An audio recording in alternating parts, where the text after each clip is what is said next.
What's going on, guys? It's Jimmy here with your second stimulus check update, and we have some surprisingly good news about the second stimulus check from President Trump. New breaking story, and we also have what's going on with the negotiations with the second stimulus check and the second stimulus package. We're going to go over all that here in just a few minutes. But first, if you haven't yet, click the subscribe button down below. My wife and I do hours of research every single day on the new stimulus check news, so we can bring it to you and you can watch just a quick video and get all the information for the day.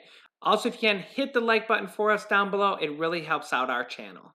Okay, first up, let's talk about what's going on with the Democrats and the Republicans trying to make a deal. And then we're going to talk about the surprisingly good news that might happen if they don't make a deal. The Democrats, Nancy Pelosi and Chuck Schumer, and the Republicans, Treasury Secretary Steve Mnuchin and White House Chief of Staff Mark Meadows, met again on Friday to try to negotiate the next stimulus package and get a deal passed.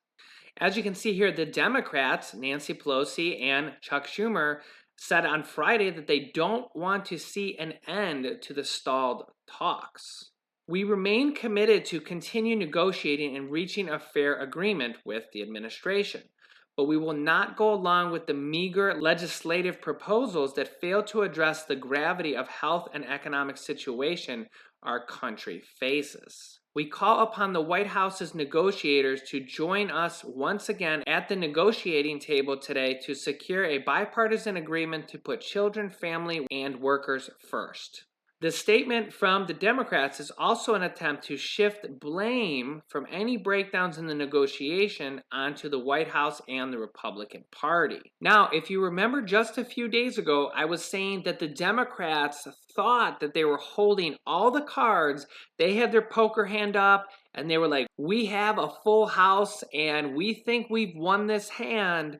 And we think the Republicans are going to cave and give us everything we wanted. The Democrats were insisting on the full $600 per week unemployment extension. They were insisting that they wouldn't negotiate anything lower. The Republicans were saying, yeah, we're okay with 400, maybe 600. They did mention they were okay with 600 at least once, but they were somewhere between 400 and 600. But the Democrats may have had their bluff called. The problem is the Democrats thought they had the winning hand, and they thought that there was no way they were going to lose. They were insisting on a full $3 trillion stimulus package, a stimulus check, unemployment extensions at the full amount. Basically, it seemed like that they weren't negotiating at all. Now, in a surprising turn of events, it looks like the Republicans may have pulled the ace out of their hand and got the winning hand, or be forcing the Democrats to dramatically change their tune, as we're already starting to see now.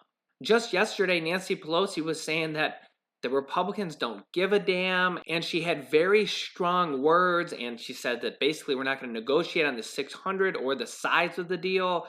Now she's changing her tune. Now she's saying that they're willing to go down $1 trillion and that they want the Republicans to come back to the negotiating table. So you can see how now they're starting to beg, or now they're starting to plead, please come back. And here's the reason why. Not only did the White House negotiators straight up reject the Democrats' proposal that they would come down $1 trillion and that the Republicans would come up $1 trillion and meet in the middle at $2 trillion, but we have new breaking news that White House officials and the negotiators are going to tell and recommend to President Trump to go ahead and make a presidential executive order to pass these parts of the stimulus package. And that means that he's just going to pass an executive order, a presidential order, and just pass this without the Democrats or the Republicans, the House or the Senate, even negotiating on it. Top administration officials said Friday they will recommend to President Trump to move forward with executive orders to address the economic fallout from the stimulus package negotiations as they have collapsed. In the meantime, we're going to take executive orders to try to alleviate some of the pain that people are experiencing. Treasury Secretary Steve Mnuchin said that he and Mark Meadows will recommend to the president, based on our lack of activity today, to move forward with some executive orders.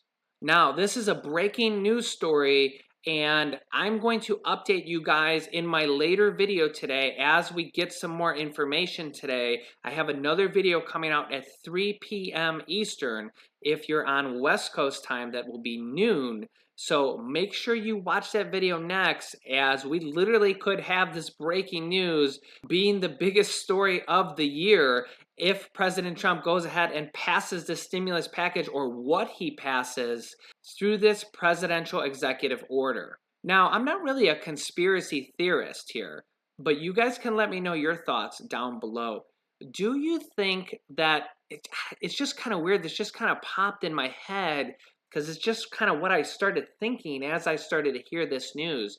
Do you think the Republicans purposely didn't come to a deal so that President Donald Trump could swoop in, pass this presidential executive order for the people, look like the hero right before an election? Now, I'm not saying President Trump is good or bad for doing this. If he does pass this, it would be good for the American people.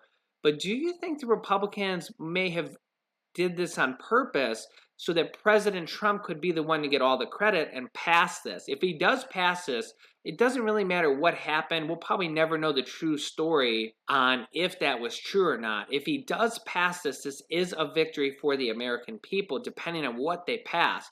But I just want to know your thoughts down below in the comments. Do you have a conspiracy theory vibe here that the Republicans didn't come to an agreement on purpose? Let me know your thoughts down below, because I'm very curious.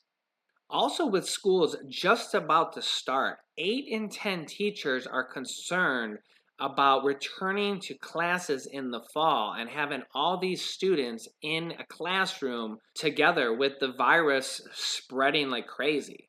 The problem is, if they do reopen schools and millions of children go to school with the virus still spreading like crazy. I mean, when you take a look here at the average amount of new daily cases, we're anywhere from 50,000 to 60,000, a high of 75,000 cases per day. New cases every single day. Could you imagine if they opened schools and now tens of millions of Americans are now enclosed in a small classroom? And even if they wear masks, I mean, you're just inside a room with, say, 30 children with the doors closed, everybody breathing the same air and water droplets out of your breath is actually the main way that it's passed. I mean, I don't see any way that this wouldn't just literally explode the cases. It would be like a breeding ground if you had millions and millions of Americans stuck in a classroom together across the United States.